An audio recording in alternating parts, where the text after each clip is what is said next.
Hello, my name is Carolyn Good. I graduated from CICE in 1993.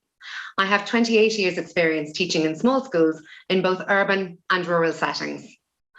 I was appointed principal of Carrickduff National School in Bunclody, County Wexford 18 years ago. In that time, the school has grown from a 2 to a 4-teacher school with a mixed urban-rural feel to it. I teach 3rd and 4th class. I lead an in-school management team of 3. Myself, the deputy principal and assistant principal. I'm also involved in mentoring new principals, and I am the convener of my local principal support group. So, what is inclusion? Well, the NCSE say that inclusion is a process of addressing and responding to the diversity of needs of learners. It involves removing barriers so that each learner will be enabled to achieve the maximum benefit from his or her schooling. For me, inclusion is my staff working together to make sure that we respond differently to the child's unique needs. My personal mantra is, if we do our job well, each child feels welcome, experiences success, and is celebrated. The NCSE say that in mainstream schools, a strong inclusive culture is one where all learners flourish, where they're genuinely part of the life of the school. So, how does all of that work in a small school with a teaching principal? In many ways, small schools have huge advantages in managing inclusion. But of course, there are also challenges. Let's look at 5 areas and focus first on the challenge in each case, and then consider how these can also be positives. First, being a teaching principal. The challenge is that as a teaching principal, you have limited time and a multitude of hats to wear. In any given day, I have so many conversations with so many people about so many things. It's very hard to stay on top of everything, to understand all that's happening, and to follow through on all that is needed. The positive is that while a teaching principal wears many hats, and this can be very demanding, the benefit is that one person is the connection. It means that the teaching principal has the whole picture and can respond knowledgeably and quickly when problems arise. The second area is shared responsibility. The challenge in a small school, delegation and sharing responsibility are very important, but they can also be challenging. Many teaching principals fall into the trap of, it would be quicker to do it myself rather than to explain it to someone else.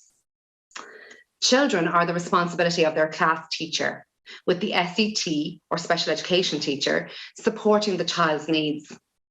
Sometimes in small schools, the SET can be seen as the expert, and class teachers and parents often defer to the SET.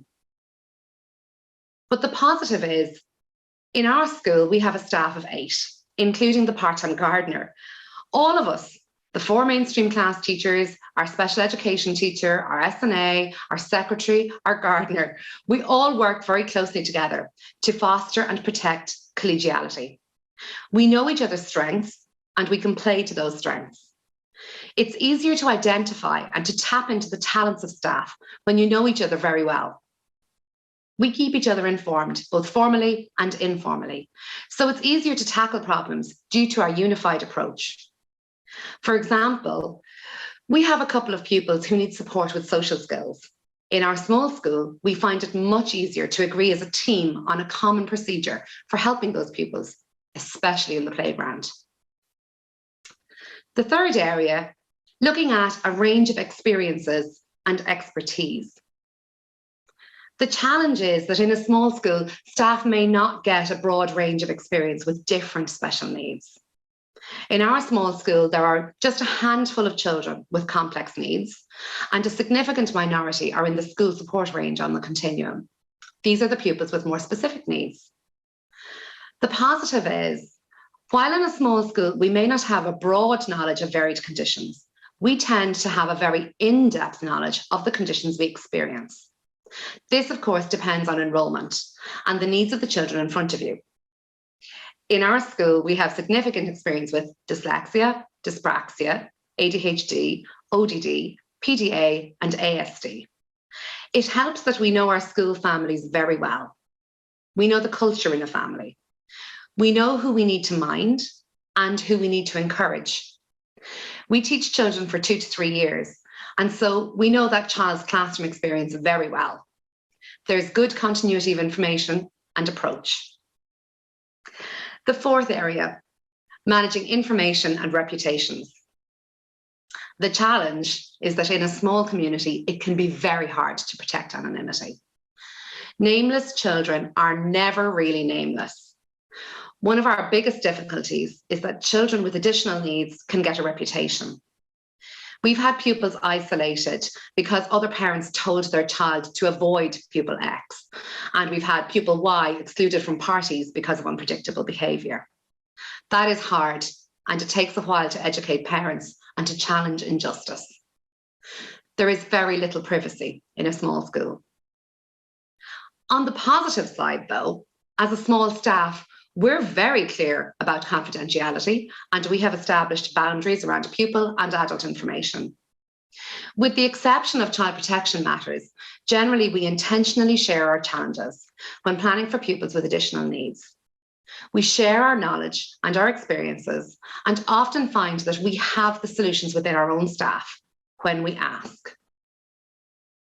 Continuity of information is much easier in a small school. Generally, class teachers teach a child for 2 or 3 years, and they get to know that child very well, which positively impacts on class handover to the next teacher. Having a long view of each child's needs means that teachers can organise smart targets over a couple of years.